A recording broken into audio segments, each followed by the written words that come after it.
أستغفر الله العظيم الذي لا إله إلا هو الحي القيوم أتوب إليه. أستغفر الله العظيم الذي لا إله إلا هو الحي القيوم أتوب إليه.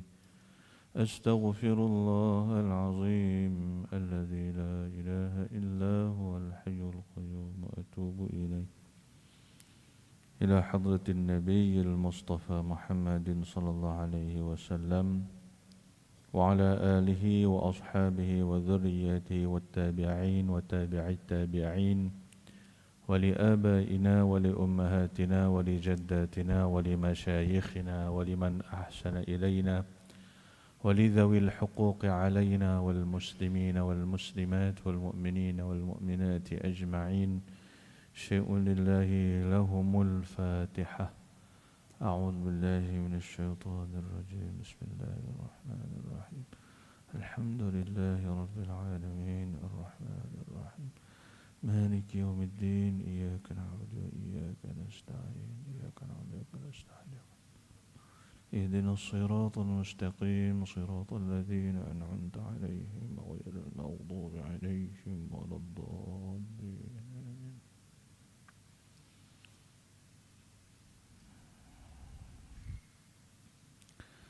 أعوذ بالله من الشيطان الرجيم. بسم الله الرحمن الرحيم. الحمد لله رب العالمين. نحمده تعالى ونستعين به ونستهديه ونستغفره ونعوذ بالله من شرور أنفسنا ومن سيئات أعمالنا. إنه من يهد الله فهو المهتد ومن يضلل فلن تجد له وليا مرشدا. أشهد أن لا إله إلا الله وحده لا شريك له وأشهد أن سيدنا وحبيبنا محمدا عبده ورسوله خاتم الأنبياء والمرسلين المبعوث رحمة للعالمين شفيعا للناس أجمعين. اللهم صل وسلم وبارك على سيدنا محمد وعلى آله الأطهار وأصحابه الأخيار والتابعين وتابع التابعين لهم بإحسان إلى يوم الدين. اللهم اشرح لنا صدورنا ويسر لنا أمورنا واحلل عقدة من لساننا يفقه قولنا. اللهم حبب إلينا الإيمان وزينه في قلوبنا وكره إلينا الكفر والفسوق والعصيان واجعلنا من الراشدين واجعلنا من الراشدين واجعلنا من الراشدين. اللهم آمين يا رب العالمين. وما توفيقي إلا بالله عليه توكلت وإليه أنيب. صدق الله العظيم. وقال تعالى إنه من سليمان وإنه بسم الله الرحمن الرحيم. أحييكم جميعا بتحية الإسلام تحية طيبة مباركة من عند الله فأقول السلام عليكم ورحمة الله وبركاته. الحمد لله ثم الحمد لله. الحمد لله والشكر لله. الحمد لله على نعمه تتم الصالحات. Mungkin ada sebilangan daripada kita yang masih belum meniatkan i'tikaf, maka katakanlah nawaitul i'tikaf fi hadzal masjid sunnatan lillahi ta'ala. Niatkan dalam hatinya, saja aku beriktikaf di dalam masjid ini sunat kerana Allah Ta'ala. Alhamdulillah, kita merafakkan rasa syukur kita kepada Allah Subhanahu wa Ta'ala kerana sesungguhnya dengan rahmat dan kasih sayang daripada Allah Subhanahu wa Ta'ala, maka di saat ketika ini kita diberikan ruang dan peluang kesihatan yang baik, kelapangan masa untuk kita sama-sama meramaikan rumah Allah Subhanahu wa Ta'ala.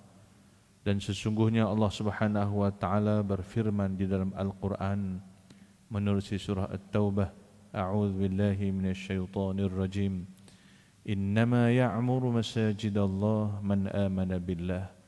Sesungguhnya orang-orang yang meramaikan rumah Allah Subhanahu wa taala, mereka adalah orang-orang yang beriman kepada Allah Subhanahu wa taala. Mudah-mudahan kita doakan Allah Subhanahu wa taala menambahkan keimanan ke dalam hati kita, mengukuhkan iman tersebut, sehingga akhirnya apabila iman penuh di dalam dada kita, demikian itu akan menatijahkan bagaimana setiap anggota kita akan Allah Ta'ala permudahkan. Mulut dan lidah kita Allah Ta'ala permudahkan untuk menyebut namanya yang mulia, membacakan ayat-ayat sucinya, bersalawat ke atas baginda junjungan besar Nabi Muhammad sallallahu alaihi wasallam. Allahumma amin ya rabbal alamin. Begitu juga dengan sekalian kaki dan tangan kita, sekalian anggota tubuh badan kita, dengan keimanan yang penuh di jiwa, Allah Ta'ala akan permudahkan ianya untuk melakukan amal kehambaan ke hadrat Allah Subhanahu wa Ta'ala. Maka apabila kita berada di dalam majlis ilmu ini, ibu ayah sekalian, seperti mana biasa, apalah kiranya untuk kita memelihara dan menjaga akan nawaitu, niat di dalam hati kita di saat ketika ini, dengan kita meniatkan, ya Allah, hamba duduk dalam majlis ilmu ni kerana Engkau, ya Allah. Tolonglah ibu ayah sekalian niat macam tu. Kerana demikian niat itulah yang akan melayakkan kita menerima segala kelebihan yang telah Allah Ta'ala sediakan bagi orang-orang yang berada dalam majlis ilmu. Yang pertamanya, sahalallahu lahu tariqan ilal jannah. Allah Ta'ala akan mempermudahkan kepada kita jalan menuju syurganya. Yang kedua, wa tada'ul malaikatu ajnihatiha ridan bima yasna'. Para malaikat akan suka kepada kita. Hadiah yang ketiga, wa yastaghfiru lahu man fis samawati wa man fil ard hatta al-hitani fil ma'. Makhluk Allah Ta'ala di langit, makhluk Allah Ta'ala di bumi, sehingga ikan di lautan, mereka semua berdoa, ya Allah, tolonglah Engkau ampunkan segala dosa orang-orang yang berada dalam majlis ilmu. Hadiah yang keempat, hafat alaihimul malaikah. Para malaikat akan teman kita. Hadiah yang kelima, ghasyiyatuhum ar-rahmah. Allah Ta'ala akan tambahkan keimanan ke dalam hati-hati kita. Hadiah yang keenam, wa unzilat alaihimus sakinah. Allah Ta'ala akan turunkan ataupun kurniakan ketenangan dalam jiwa kita. Apa maksud tenang dalam jiwa? Artinya hullilatil muskilah. Masalah yang kita hadapi dalam kehidupan seharian Allah Ta'ala akan selesaikan. Dan yang ketujuhnya adalah wa dzakarahumullah fi man indahu. Allah Ta'ala sebut nama kita di sisi para malaikatnya, sehinggalah apabila kita dikenali oleh para malaikat di hari akhirat kelak nanti, kita layak untuk mendapat syafaat pertolongan para malaikat Allah Subhanahu wa Ta'ala. Mudah-mudahan, ya Allah ya Rahman ya Rahim, segala kelebihan yang telah Engkau sediakan bagi orang-orang yang berada dalam majlis ilmu, Engkau hadiahkanlah kepada kami semua hamba-hamba-Mu ini, ya Allah. Allahumma amin ya rabbal alamin. Ibu ayah yang dirahmati oleh Allah Subhanahu wa Ta'ala, kita nak kembali saja kepada kitab kita Bahrul Madhi Syarah Mukhtasar Sahih Tirmizi juzuk yang ke-18 ini menceritakan perihal tentang syurga dan juga perihal tentang neraka serta iman. Maka kita pada muka surat yang ke-10 berkenaan dengan dan setengah daripada ulama itu. Tahu. Qala al-musannif rahimahullahu ta'ala, dan setengah daripada ulama itu membahagi-bahagikan syurga itu dengan ittiba' kepada orang yang kekal di dalamnya, iaitu 3 syurga. Jadi kita masih lagi dalam perkara syurga, di mana sebelum daripada itu bagaimana Al-Imam Al-Qurtubi yang namanya Muhammad bin Ahmad bin Abi Bakar, yang digelar sebagai Syamsuddin Al-Qurtubi, yang menyebutkan bahawa syurga itu 7 syurga. Syurga yang pertama Jannatu Adnin, yang kedua Jannatul Firdaus, yang ketiga Jannatul Khuld, yang keempat Jannatul Na'im, yang kelima Jannatul Ma'wa, yang keenam Darussalam, yang ketujuh adalah Darul Muqamah.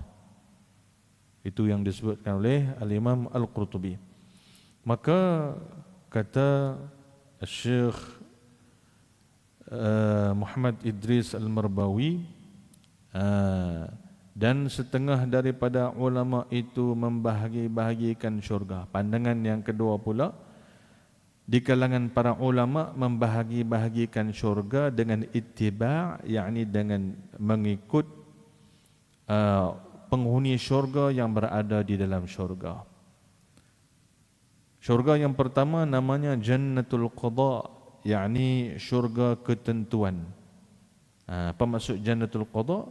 Yakni syurga ketentuan dari Tuhan, iaitu syurga yang dimasuk akan dia oleh budak-budak dan ahli fatrah. Jadi syurga yang pertama disebut sebagai Jannatul Qadha, syurga ketentuan, di mana syurga ini yang akan masuk di dalamnya adalah budak-budak yang belum baligh. Jadi mereka tidak ada hukum taklifi. Sebagian para ulama menyebutkan budak-budak ini mereka itu menjadi pelayan-pelayan syurga. Sebahagiannya lagi menyebutkan tidak, mereka itu akan dimasukkan dalam syurga pada umurnya 33 tahun. Walaupun dia mati, dia budak, tapi Allah Ta'ala bangkitkan dia dengan umur 33 tahun. Berdasarkan hadis baginda Nabi SAW, penghuni syurga itu umurnya ka umri Isa, seumpama umur Nabi Allah Isa, hina rafa'ahu Allah, ketika mana Allah Ta'ala angkat Nabi Allah Isa ke langit. Dalam Al-Quran Allah Ta'ala cerita, وَمَا صَلَبُوهُ وَمَا قَتَلُوهُ وَمَا صَلَبُوهُ walakin syubbiya lahum, tidaklah kaum yang merangi Nabiullah Isa itu membunuhnya, tidaklah mereka menyalibnya, melainkan Allah Ta'ala serupakan saja dengan Nabiullah Isa. Bar rafa'ahu Allahu ilaih, bahkan kami mengangkat Nabiullah Isa itu ke langit. Dan di saat Nabiullah Isa diangkat itu, umur baginda alaihi salam 33 tahun. Dan juga ahli fatrah yang nak masuk dalam syurga Al-Qadha ini adalah ahli fatrah. Ahli fatrah ini sebagian ulama menyebutkan ianya adalah orang-orang yang hidup selepas daripada diangkatnya Nabiullah Isa sampailah dibangkitkan Nabiullah Muhammad sallallahu alaihi wa alihi wa sahbihi wa baraka wasallam. Kira-kira 600 tahun. Karena Nabi SAW pernah menceritakan antara Nabiullah Isa dan kebangkitan Nabi SAW 600 amin, 600 tahun selang. Jadi dalam fatrah itu, oleh kerana tidak ada Nabi yang diutuskan, maka mereka itu adalah disebut sebagai ahlu fatrah, yakni mereka itu diampunkan oleh Allah Subhanahu wa taala kerana tidak ada nabi yang datang menyampaikan dakwah kepada mereka. Sebagian ulama menyebutkan juga ahli fatrah itu dengan ahlul fitrah, yakni orang-orang yang tidak menerima seruan dakwah Islam itu sendiri. Maka itu ahlul fitrah. Jadi tak sampai dakwah. Hatta di zaman lah ni pun nama dia ahlul al-fitrah juga. Tapi syarat dia memang tak sampai. Contohnya macam di Amazon kan. Kalau memang betul tak sampai orang Islam nak pergi dakwah kat mereka tu, dekat sungai Amazon, dekat hutan belantara Amazon tu, ada orang juga. Ada masyarakat asli kat situ tu. Jadi barangkali orang Islam tak berani nak pergi kat situ dengan risiko sekali lagi ada binatang buah ke, sekali lagi ada penjenayah ke. Penjenayah pun banyak duduk sembunyi dalam hutan tu. Hutan Amazon tu. Ada juga orang suku-suku orang-orang asli ni, yang macam-macam suku ni, jadi tak sampai dakwah kepada mereka, maka itu juga disebut sebagai ahlu fitrah, yakni mereka itu kalaulah benar tak sampai dakwah kepada mereka, TV pun tak ada, internet pun tak ada kan, tapi kalau TV internet ada, boleh sampai tu no. boleh sampai. Tapi ini internet pun tak ada, TV pun tak ada, duduk dalam hutan belantara tu.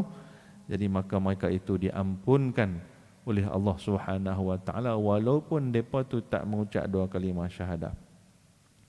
Yang keduanya syurga pusakaan ataupun jannatul irthi, yakni syurga yang dicapai akan dia oleh tiap-tiap orang yang masuknya daripada orang-orang mukmin, iaitulah tempat-tempat yang ditentukan bagi ahli neraka jikalau masuk mereka itu akan dia syurga pusaka yang disediakan kepada orang-orang Islam yang mereka ni melakukan dosa dan maksiat pada Allah Subhanahu wa taala. Tapi mereka tak menyungutukan Allah. Lagi mana tak menyungutukan Allah? Mereka beriman dengan Allah Subhanahu wa taala. Zaman lah ni ada tak? Ada noh. Tengok cara kan cara hidup dia tu. Nama Islam kat kemenalan pun tulis Islam, agama Islam. Tapi arak pun dia minum, berzina pun dia berzina, kan? Buat maksiat pada Allah Taala. Puasa pun tak puasa, zakat lagi tak buat keluar. Maksiat pada Allah Subhanahu wa taala. Tapi bila orang tanya dia, hang beriman tak dengan Allah Taala? Beriman. Hang mengucap 2 kalimah syahadah. Boleh asyhadu an la ilaha illallah. Dia boleh mengucap 2 kalimah syahadah tu. Dan dia tak menyekutukan Allah. Dia tak kata Tuhan ada tangan, dia tak kata Tuhan tu ada rumah di atas langit. Dia tak kata. Tuhan macam mana? Tuhan itu ada. Tuhan tak sama dengan makhluk. Dia dah lah tu kan. Tuhan itu esa. Tuhan bukan berbilang-bilang macam orang Kristian kata Tuhan itu 3. Tak. Tuhan yang aku kenal Tuhan adalah Tuhan yang esa. Tapi dia buat maksiat. Maka orang yang melakukan maksiat tapi dia hati dia beriman dengan Allah Subhanahu wa taala, maka dia akan akhirnya mendapat syurga jannatul irthi, syurga pusaka. Dapat syurga juga no. Tetapi setelah diazab oleh Allah Subhanahu wa taala. Kena azab dulu. Cuci habis segala dosa-dosa dia tu. Dosa minum arak lah, dosa tak sembahyang lah, kan? Dosa mencuri, dosa bohong, dosa berzina, semua hak dia buat dosa tu cuci dulu. Janganlah kita ngaji mana ni kita kata tak apa kalau gitu. Kita buat salah, buat dosa pun tak apa. Sud kali, lah kali boleh masuk syurga juga, nak kalut apa, kan? Jadi try pilah, curi ke, bohong ke, minum arak ke, wal'iyadzubillahi min dzalik. Jangan-jangan pasal kita orang hak mengaji ni, kita nak ambil yang hak macam Allah Ta'ala sebut, wasiqal ladzina taqaw rabbahum ilal jannati zumara. Kita nak orang tu nanti penghuni syurga ni, setelah bila mana Allah Ta'ala hitung di atas mizan, maka pahala kita banyak, pahala kita melebihi kesalahan kita. Allah Ta'ala ampun dosa-dosa kita, pahala kita banyak, dan akhirnya kita layak untuk menghuni syurga Allah Ta'ala. Kita nak jadi hak tu. Kita tak mau hak kena azab oleh Allah Subhanahu wa taala. Kita tak mau yang tu. Walaupun lah kali masuk dalam syurga, walaupun disediakan syurga bagi orang-orang yang akan diazab dulu sampai cuci bersih, barulah kali masuk syurga. Kita tak mau yang tu. Sebab seringan-ringan akhaful azab, seringan-ringan azab api neraka itu, kata Nabi sallallahu alaihi wasallam, bahawa seseorang itu dia akan memakai an-na'l, selipar ataupun kasut daripada api neraka tu, dan tatkala lama wada'a qadamaihi fima ma'nahu, tatkala dia meletakkan akan kedua kakinya di atas kasut daripada api neraka itu, wa taghalghala aqluhu, maka menggelegaklah akan otak dia, zihnuhu, menggelegak otak tu. Kalau kata hak ni paling ringan sekali ni, iaitu dia akan Letak kaki dia di atas satu kasut daripada api neraka. Letak sentuh kulit tu, menggelegak otak ni. Menggelegak terus. Nak abang kata terlalu panas tu. Kalaulah otak dia pun mendidih, kaki dia macam mana? Lagi-lagilah sakit yang bersangatan yang hanya Allah Ta'ala saja yang maha mengetahui berapa lama yang dia akan kena. Wa anna yawman 'inda rabbika ka'alfi sanatin mimma ta'uddun. Kalau kamu nak kira, satu hari di hari akhirat itu sama dengan alfi sanatin, sama dengan 1000 tahun. Sehari sama dengan 1000 tahun di hari akhirat. Jadi tak berbaloi lah. Yang tu hak paling ringan tu. Kalau dosa, orang yang meringan-ringankan sembahyang pun ingat tak lagi cerita malam Isra' dan Mi'raj kan? Allah Ta'ala tunjuk bagaimana di kalangan umat Nabi SAW annahu tatathaqal 'anis salah. Dia ni meringan-ringankan semayang. Dia semayang halai balai, semayang dia tak kira khusyuk tak khusyuk. Dia semayang pakai lagu tu ya, cincai lah bahasa orang Kedah kita kata ni. Ambil ringan tak ada semayang. Itu pun siksaan dia bagaimana malaikat yang cukup besar dia ada di belakang dia, ambil satu kutui batu yang besar, kemudian dia hentak dekat kepala kawan tu, pecah berkecai, berderai, kepala dia pecah. Tapi dia punya suara boleh duk bunyi lagi, duk aduh, tak mati tak mati. Sat lagi dia punya daging-daging dia yang berkecai hancur tu dia akan terlangkup balik, jadi elok balik. Kena lagi katuk lagi gedegam, hancur berkecai. Ibu ya sekalian. Hak tu baru ringan-ringankan sembahyang. Tak kira hak dosa apa ni yang dengan zina, yang dengan bunuh orang lagi. Allahu akbar. Sudah tentulah ya tidak mampu ditanggung oleh hamba Allah Subhanahu wa taala akan kedahsyatan azab itu. Jadi kita hak mengaji ni, kita nak orang yang terus berjaya dia. Ditimbang amalan kita ternyata ya pahala kita banyak, amal ibadat kita banyak.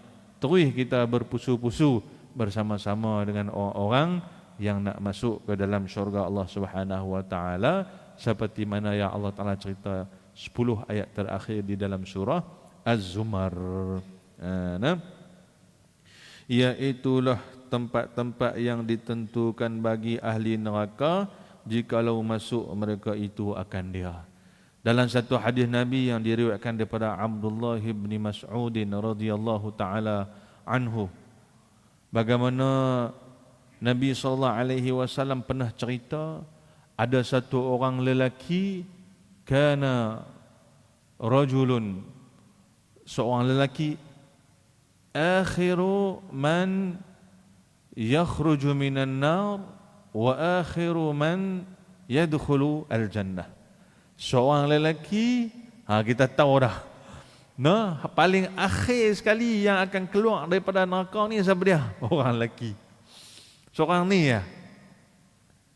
Tapi saya duk tengok dalam hadis-hadis itu Nabi tak ceritalah nama apa, tak ada nama. Cuma Nabi bagi tahu nanti di hari akhirat kelak nanti ada satu orang lelaki, dia itulah yang paling last sekali keluar daripada neraka Allah Subhanahu wa taala. Lepas habis kena azab, cuci habis segala dosa-dosa dia, putih berseri lah. Ngana? Jadi sampai masa dia dah boleh keluar dah. Tapi syarat dia, dia tak menyungutukan Allah.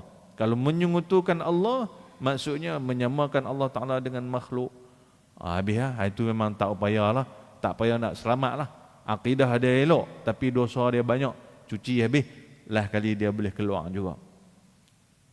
Maka apabila dia keluar daripada neraka, Allah Subhanahu wa taala berkata, "Ya 'abdi intaliq ilal jannah."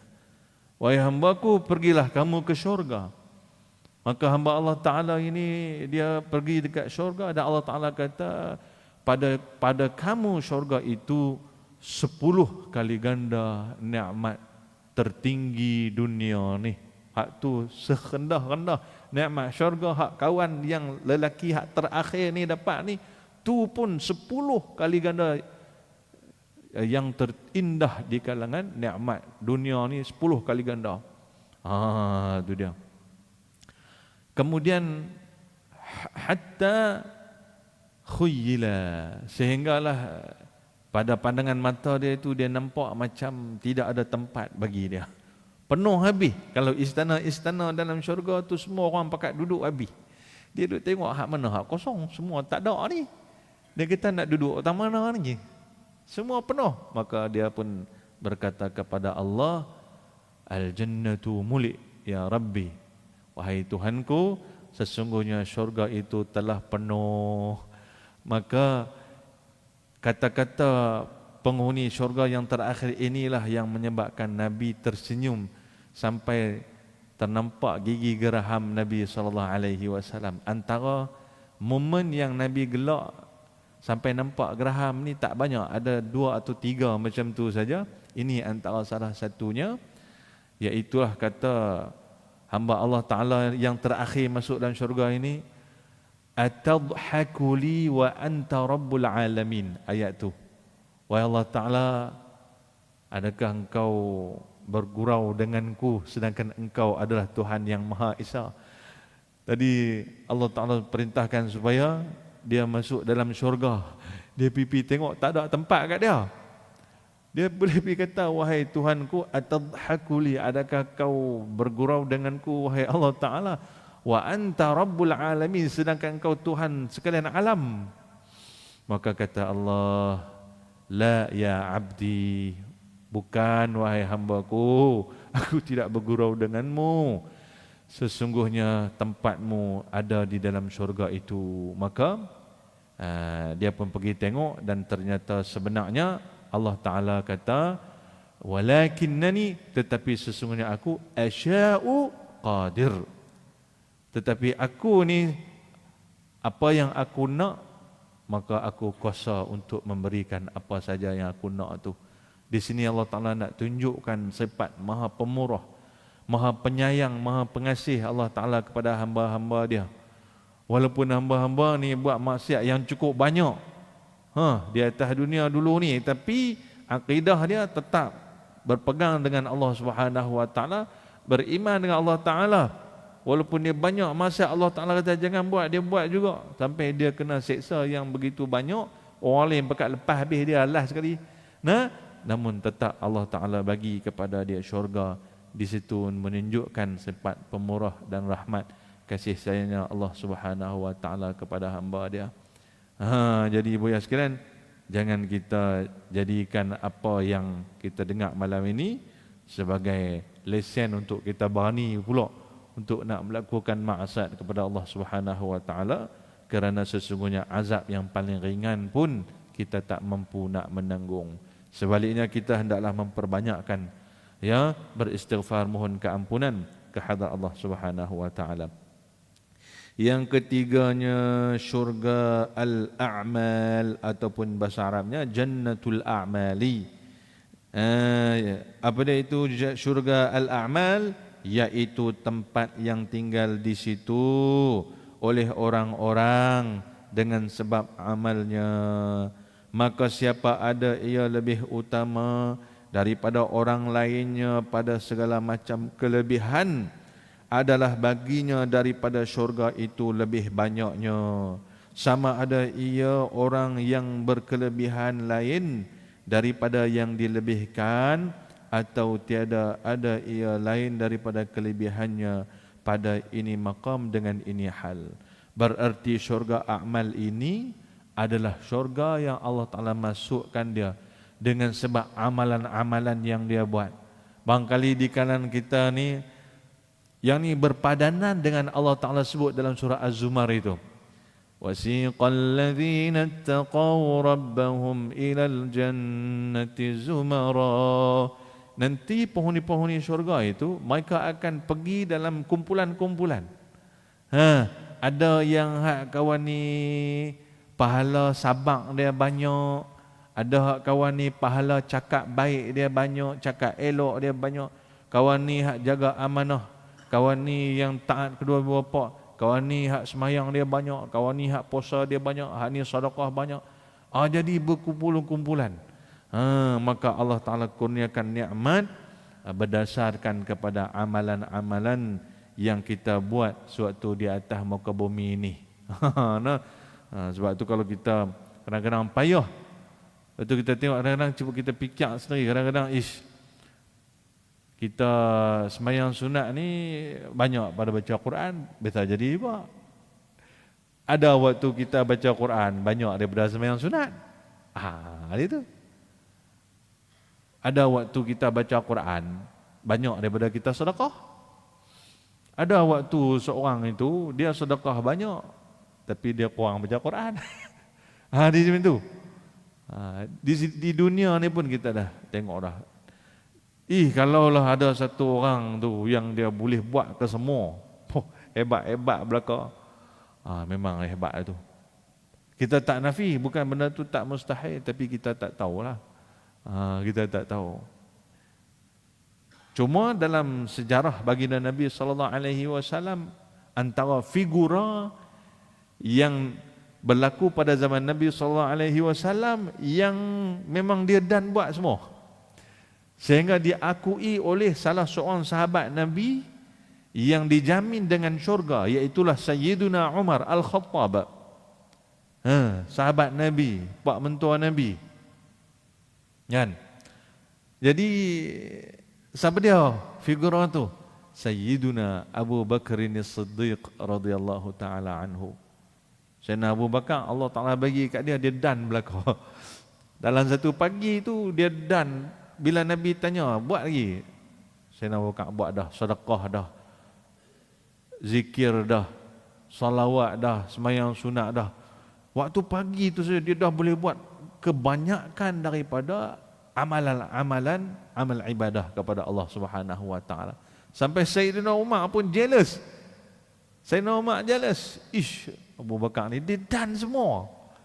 Aku tak dan lagi, dia nak sedekah, dia tak dan nak sedekah. Sayyidina Abu Bakar dah sedekah dah awal-awal pagi lagi.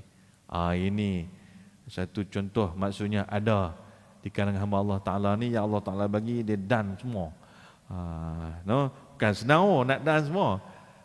Apa kenuri pun kadang-kadang kita tak dan. Kadang-kadang kalau kata 3 tu dan pi 1 tu lah.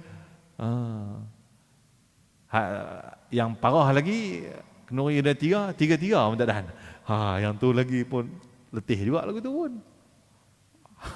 Orang pergi pi kenuri tahlil ke apa ke, tak dan juga, tak dan. Tu dia, bukan senang. Jadi kita kena usaha, kena orang kata apa? Rembiang juga, kena hemoi juga untuk kita ini melakukan amal ibadat kepada Allah Subhanahu wa taala. Dalam satu hadis Nabi sallallahu alaihi wasallam, 8 abwabin. Dalam syurga ni dia ada 8 pintu.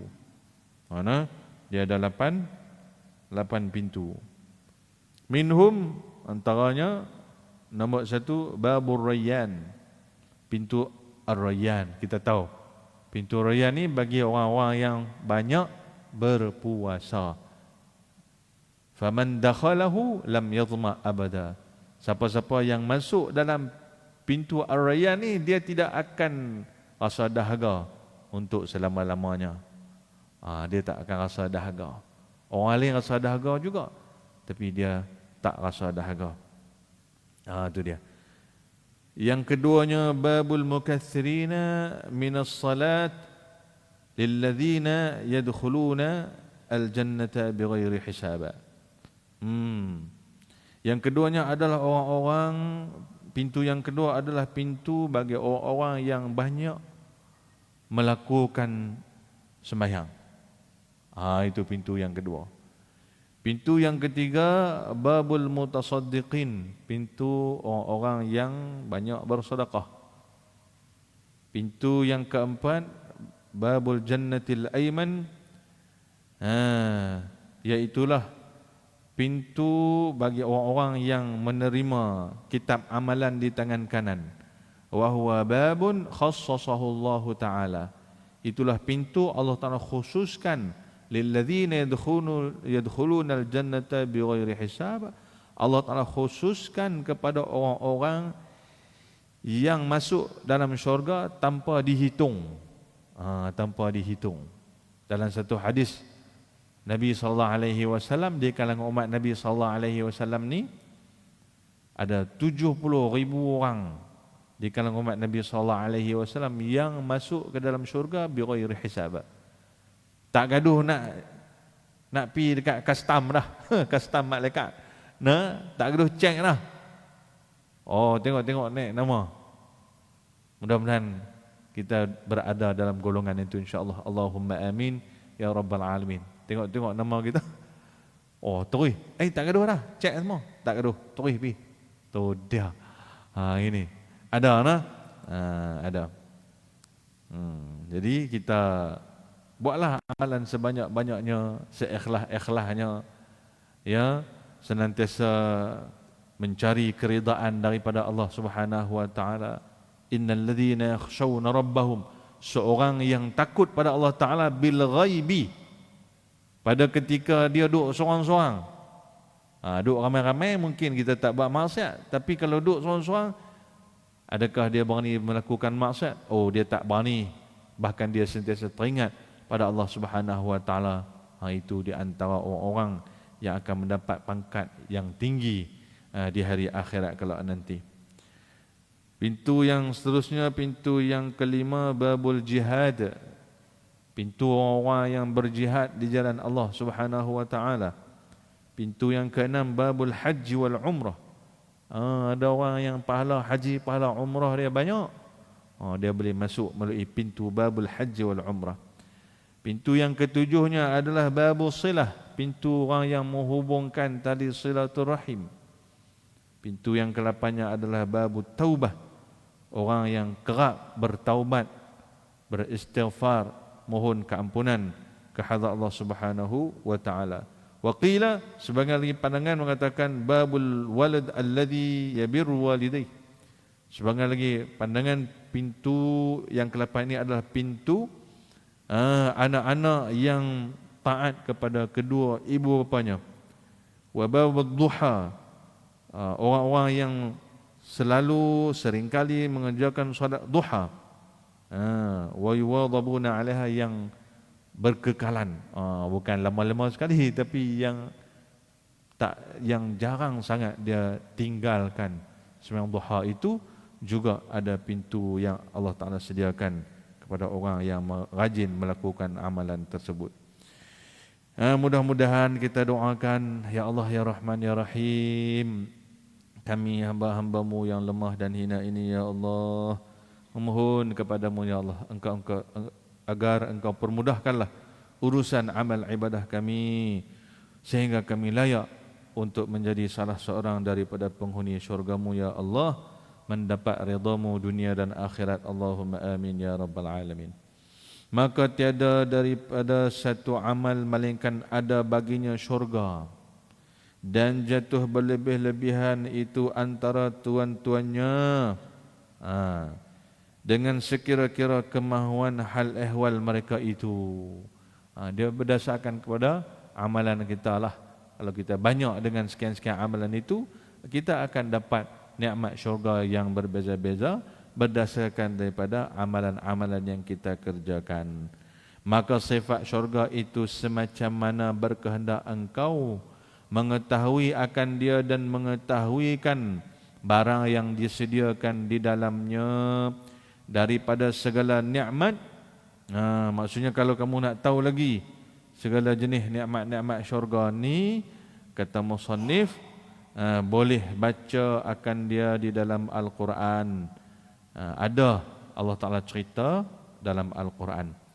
Kerana tidak ada di belakang keterangan Tuhan itu keterangan yang lebih lagi. Yang paling afdal sekali Al-Quran lah. Kita nak kena rujuk Al-Quran lah. Al-Quran cerita tentang apa ni, berkenaan dengan syurga ni.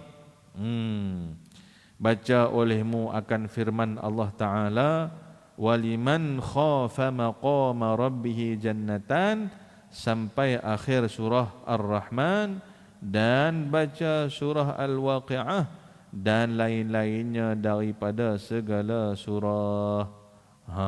Jadi kita boleh tengok, kata Maulana Al-Syekh ini, kalau nak tahu lagi tentang sifat-sifat syurga ni, bolehlah buka Al-Quran, antaranya di dalam surah Ar-Rahman, bermula daripada ayat 46, waliman khafa maqama rabbih jannatan. Baik, Allah Ta'ala kata apa? Waliman khafa maqama rabbih jannatan, bagi orang-orang yang takut kepada Allah Subhanahu wa Ta'ala. Orang yang takut pada Allah. Jadi takut di sini Allah Ta'ala sebut dalam Quran, innal ladzina yakhshawna rabbahum bil ghaibi, dalam surah Al-Mulk. Kita selalu baca kan, orang-orang yang takut pada Allah Ta'ala, hak paling hebat ni dia takut pada waktu bil ghaibi, pada waktu tak ada siapa-siapa pun, dia dengan Allah Ta'ala ya. Lahum maghfiratun wa ajrun kabir, bagi hamba ni yang kalaulah waktu seorang-seorang dia pun takut, apatah lagi kalau ramai, lagi-lagilah dia takkan buat maksiat, no? Kalaulah dia duduk seorang-seorang, kalau dia buat maksiat pun orang lain pun tak tahu tapi dah, tak boleh, Allah Ta'ala Maha mengetahui, Allah Ta'ala tahu belaka, aku takut pada Allah Subhanahu wa Ta'ala, dia tinggal maksiat tu. Maka waliman khafa maqama rabbih jannatan, siapa yang takut pada Allah Ta'ala dalam keadaan ramai-ramai ataupun seorang-seorang, maka Allah Ta'ala sediakan baginya 2 syurga. Kemudian zawata afnan, syurga itu di mana jenis-jenis pohon-pohon, zawata afnan, yang mempunyai pohon-pohon, pokok-pokok dan juga buah-buahan. Itu nikmat syurga, ada macam-macam buah-buahan, ada pokok-pokok. Kalau dalam ni sampai ke dak lagi, saya pun pasal ni macam dah lepas dah ni. Belum lagi nah. Nanti kita akan jumpa dalam syurga tu macam mana. Dah kita dah sampai dah. Tajuk tu bagaimana pohon-pohonan syurga itu apabila angin yang bertiup, sehingga akan angin yang bertiup itu akan menghasilkan satu irama. Irama macam mana? Wallahu ta'ala a'lam. Tapi ada muzik. Dan penghuni-penghuni syurga suka duduk di bawah pohon syurga yang rimbun tu, menceritakan kembali cerita-cerita hidup di dunia dia. Pasal ruh kita ni, ruh kita rasa ni, ruh yang kita ada pada ketika ni kan, kita teringat apa? Kita teringatlah kemarin kita buat apa kan. Roh yang sama ni Allah Ta'ala akan bangkitkan di hari akhirat kelak nanti. Jadi kita boleh teringat balik tak boleh teringat balik kita buat apa di dunia dulu. Boleh. Jadi kita pakai duk ceritalah. Cerita ujian-ujian yang diterima, cerita amal ibadat kita. Seronok lah. Sambil-sambil duduk sembang tu ada irama yang bunyi daripada pohon syurga tu. Kalau dekat dunia ni, kalau kita nak dengar macam tu tak jumpa lah. Melainkan orang pibuh radio tak apalah kan. Tapi di atas Gunung Jerai saya biasa naik, memang pokok dia ada bunyi. Bila malam-malam dia ada bunyi. Kami 2010 yang lalu, kira 16 tahun yang lalu lah, saya ada satu program, kami kena 9 hari duduk di atas Gunung Jerai tu. Kan, naik atas tu mereka tak bagi bawa torchlight apa, mereka rampas habis. Jadi kami duduk dalam hutan tu pukul 1 pagi tu di atas Gunung Jerai tu, puncak sekali. Dengar bunyi angin bertiup pokok tu bunyi oi menyeramkan. Itu hak bumi. Mana ada bunyi macam tak ada tak ada bunyi menyeramkan ada. Yang tu hak pokok bumi. Bila angin tiup bunyi dia berselisih ke bunyi bunyi macam-macam. Kan? Sekali bunyi burung, sekali bunyi lutung, bunyi monyet apa semua macam-macam. Itu menyeramkan. Tapi kalau kat syurga, bila angin tiup tu keluar satu muzik, satu irama yang begitu mempersonakan. Itu dia. Dawata afnan. Semua ni syurga, nikmat syurga ni Allah Ta'ala akan bagi kepada orang yang khafa maqama rabbih, yang takut pada Allah Azza wa Jalla Tabaraka wa Ta'ala. Jadi sangat yang tu stesen dia tu, kerana banyak lagi yang nak kita kongsikan berkenaan dengan nikmat-nikmat syurga yang Allah Ta'ala cerita bermula daripada ayat waliman khafa maqama rabbih jannatan. InsyaAllah mudah-mudahan nanti kita akan kongsikan lagi. Mudah-mudahan demikian itu menjadikan kepada kita bersemangat untuk kita tidak mensia-siakan setiap hari masa yang ada dalam kehidupan kita ini dengan kita menambahkan amal ibadah kita ke hadrat Allah Subhanahu wa taala, menanamkan keazaman untuk melipat gandakan bekalan-bekalan yang nak kita bawa menuju ke alamil barzakh, alam yang memisahkan antara alam dunia dan alam akhirat. Faman naja minhu, siapa-siapa yang berjaya dalam alam barzakh, fama ba'dahu aisar, adalah padanya setelah daripada alam barzakh ni akan menjadi teramat mudah.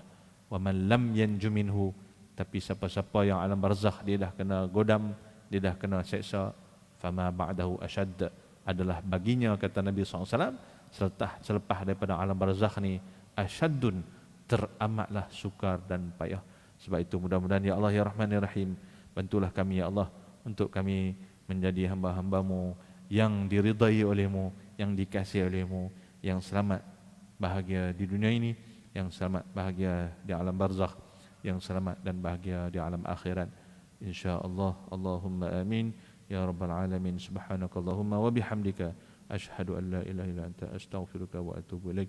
Bismillahirrahmanirrahim. Wal 'asr innal insana lafi khusr illa alladhina amanu wa 'amilus solihat wa tawassaw bil haqqi wa tawassaw bis sabr. A'udzu billahi minasyaitonir rajim. Bismillahirrahmanirrahim. Alhamdulillahirabbil alamin wassalatu wassalamu ala sayyidina Muhammadin wa ala alihi washabihi ajma'in. Allahumma inna nas'aluka min khairi ma sa'alaka minhu nabiyyuka wa habibuka Muhammadun sallallahu alaihi wasallam, wa na'udzu bika min syarri ma ista'adzaka minhu nabiyyuka wa habibuka Muhammadun sallallahu alaihi wasallam, wa antal musta'an wa 'alaikal balagh wa la hawla wa la quwwata illa billahil 'aliyyil 'azim. Rabbana atina fid dunya hasanah wa fil akhirati hasanah wa qina 'adzaban nar. Wa sallallahu wasallam ala sayyidina Muhammadin wa ala alihi washabihi ajma'in walhamdulillahirabbil alamin. Aqulu qawli hadza wa astaghfirullah. Wassalamu alaikum warahmatullahi wabarakatuh.